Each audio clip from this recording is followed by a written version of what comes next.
vous invite à vous installer confortablement, à fermer vos yeux. Très bien. Vous êtes confortablement installé, vos yeux sont fermés, vous entendez ma voix et vous prenez conscience de la respiration. La respiration devient calme et tranquille, comme ça, très bien calme et tranquille. Vous sentez le passage de l'air dans votre nez, l'air frais qui entre et l'air plus chaud qui ressort. Bientôt, vous allez sentir tous les muscles du corps devenir plus relâchés, plus détendus. Et plus je vous parle, plus votre détente devient profonde et agréable. Agréablement profonde ou profondément agréable, peu importe. Vous entendez ma voix, vos yeux sont fermés et c'est agréable de se détendre. Je vous propose de prendre le temps de vous accorder du temps, ne serait-ce qu'un moment. Un peu comme lorsqu'on prend un transport et qu'on n'a pas d'autre choix que d'attendre l'heure de départ. Et bien maintenant, c'est le moment. Le moment où vous allez décider de vous réconcilier avec votre féminin sacré. Je vais vous raconter une histoire qui vous semblera, je pense, familière. Alors que vous êtes confortablement installé, que vos yeux sont fermés, que vous entendez ma voix, vous allez pouvoir entendre les mots et le silence entre mes mots pour que l'inconscient intègre profondément tout ce qui va être raconté. Je vous raconte l'histoire de Béatrice et de sa mère Ambre, qui vécurent à l'époque de la chasse aux sorcières au XIIIe siècle. Au cours de cette époque, des millions de femmes étaient accusées de sorcellerie, de folie, d'hystérie et condamnées à mourir sur le bûcher. Ambre avait été initiée par sa mère. Elle connaissait et manipulait très bien les plantes de chez elle, ce qui faisait d'elle une véritable guérisseuse. En revanche, ce savoir pouvait lui apporter une grande considération, mêlée parfois de peur de la part des villageois. Pour autant, les habitants de son village avaient régulièrement recours à ses services, mais toujours avec la plus grande discrétion. Ambre utilisait beaucoup de remèdes et différentes pommades de sa confection. Elle faisait également des rituels de guérison quand le mal affectait l'âme. Sa parole avait un véritable pouvoir. Elle était renommée la magicienne, étant donné l'efficacité de ses mots et sa facilité à lire dans le cœur des gens. Ambre formait maintenant sa propre fille, Béatrice, à ce monde et son mystérieux savoir. Pour ce faire, elle se tenait bien à l'abri des regards indiscrets. Quand la nuit tombait, elle poursuivait son œuvre, car elle avait en elle le feu sacré.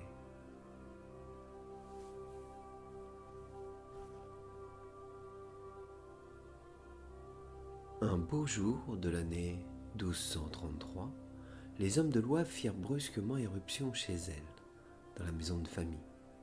Ils emmenaient Ambre et l'accusèrent fermement de sorcellerie.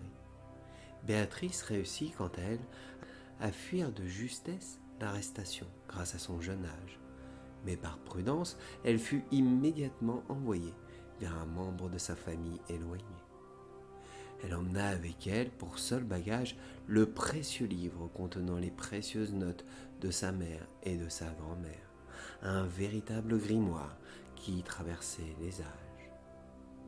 C'était son seul et unique héritage. Après un jugement expéditif, Ambre fut condamnée à être brûlée vive sur la place publique. La même nuit, sa maison fut dévastée, pillée, puis incendiée. Il ne restait plus rien. Le jour de son exécution, nous pouvions voir une éclipse solaire. Triste synchronicité.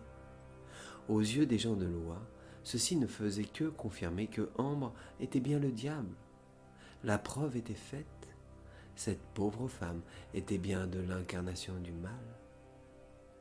Béatrice, de son côté, réfugiée dans sa famille, était dévastée par la tristesse. La jeune femme était dévastée par ce qui était arrivé à sa mère. Elle qui vouait sa vie aux autres en leur faisant tant de bien. Pour surmonter la douleur, Béatrice se répétait en boucle les paroles que la femme lui avait si souvent répétées. Des paroles inscrites dans son cœur pour toujours. Quoi qu'il advienne, tiens-toi debout.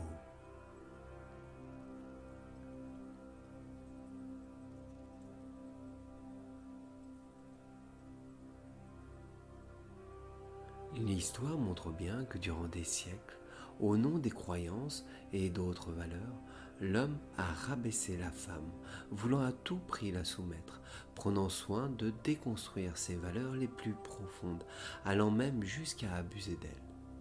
Dans cette bataille sans merci, les menaces, les représailles, les tortures de toutes sortes menaçaient quotidiennement les femmes. Leur partie divine était continuellement détruite et bafouée.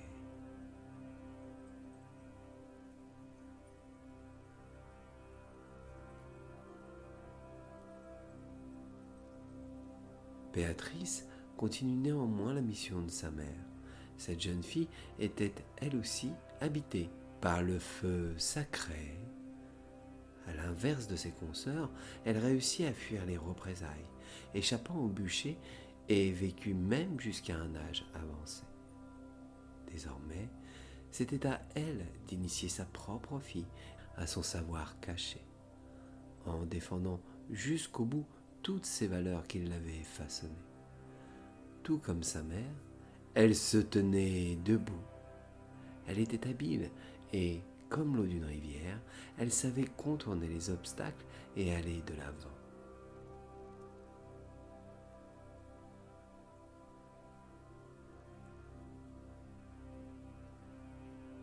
Au cours des derniers moments de sa vie, Béatrice remit à sa fille une lettre qui avait toujours été transmise de main à main, d'une femme à une autre, de génération en génération, traversant ainsi l'espace et les époques.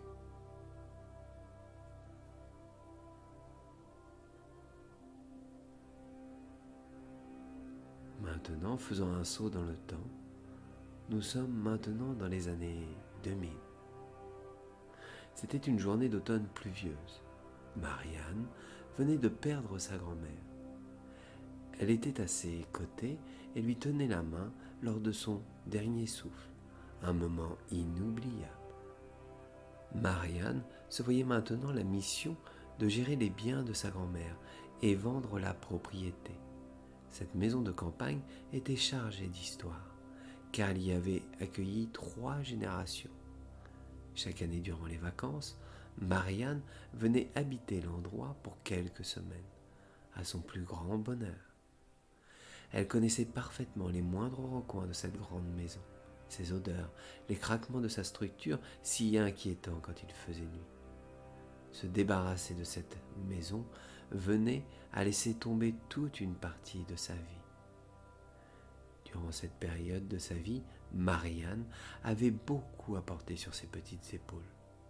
Ce fardeau se rajoutait à tout ce qu'elle avait déjà à assumer et gérer avec peine. En effet, la femme vivait dans un contexte pesant. Elle passait son temps à survivre, pensant qu'il lui était impossible de vivre. Comment sortir de ce cercle infernal ?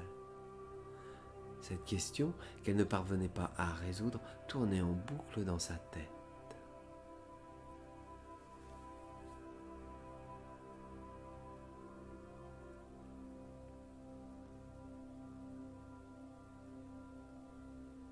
Pour l'instant, le grenier encombré représentait la plus lourde tâche. Marianne entreprit donc de le dépoussiérer. C'était la première étape pour y voir plus clair. S'ensuivit l'inventaire de divers meubles, objets, vêtements accumulés. merveilleux voyage dans le passé. Dans une petite mallette précieuse avec un joli fermoir doré, elle trouva des bijoux, une montre ayant appartenu à son grand-père et des enveloppes. L'une de ces enveloppes était particulièrement vieille et portait l'inscription en majuscule « À remettre en main propre ». Elle ouvrit délicatement, précieusement, puis débuta sa lecture, essayant de déchiffrer au mieux cette écriture d'une autre époque. « C'est à toi que je m'adresse. Sache que tu es issu d'une lignée de femmes qui, depuis la nuit des temps, ont été persécutées, victimes de violences, de tyrannie. Tu es leur descendante. Tu appartiens à la lignée des sorcières. Notre sang coule dans tes veines. De tout temps, nous avons lutté pour notre survie et pour celle des valeurs fondamentales de la déesse mère que nous incarnons, notre véritable divinité soit. Donner la vie, prendre soin, prévoir, guérir, être à l'écoute de la nature, préserver la vie sous toutes ses formes, en étant connecté à notre intuition profonde et à notre cœur, montrant discrètement le chemin aux hommes.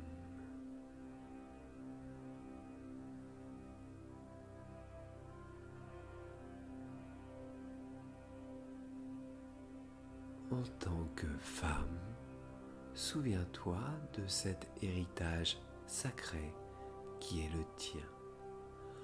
Honore la mémoire de toutes celles qui t'ont précédé et qui sont demeurées fidèles à leurs valeurs malgré la violence et l'oppression. Également, au nom de toutes celles qui viendront après toi, sache que le flambeau est maintenant entre tes mains.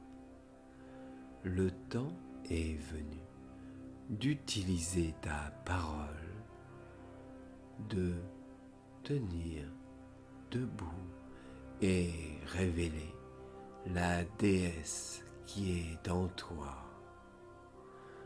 Le temps est venu de te connecter à ton propre pouvoir, celui de cette énergie lumineuse qui appartient au féminin authentique, le féminin sacré, porteur de courage et de bonté.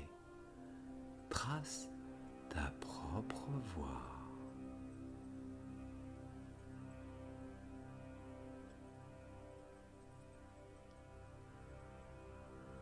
Marianne essuya ses larmes, en proie à une vive émotion. Elle replia la précieuse lettre.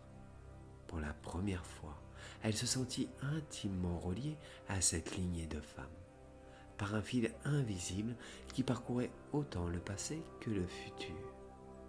Elle ressentit dans son ventre une vibrante énergie, une force sur laquelle elle pouvait maintenant prendre appui pour agir et avancer sur son chemin de vie. Elle se dit à elle: si ce message a pu parvenir jusqu'à moi, alors vraiment, oui, vraiment, tout est possible, tout est possible.